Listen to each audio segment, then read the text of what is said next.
Some divers struggle to remove their regulator after a dive, and there are a few reasons why this can happen, and of course a few tips to prevent it. The first is attaching your regulators too tight.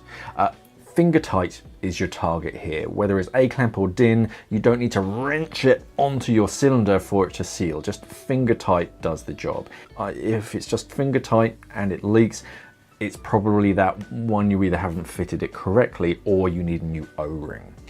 If your first stage is stuck in place after a dive because it's been put on too tight, then you can turn the body of your first stage a little to help and get a bit more like leverage, and you might hear a little gasp of gas when it actually it breaks that seal. That gasp of gas is another reason why some divers struggle, and it means that there was still a small amount of pressure in your regulators that you didn't purge. That pressure is going to push on those screw threads and it's going to make it harder to remove that first stage. So you want to make sure that you purge your regulator completely, and even after it's made its little last gasp, just try that purge button again.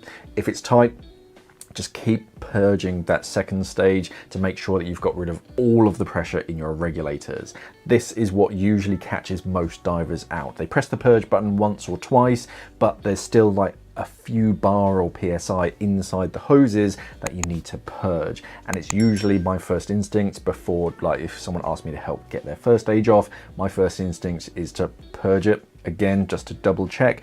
Instead of trying to wrench that first stage off, you got to purge the regulator once more. So before I even touch the first stage, I just purge both second stages, usually just in case.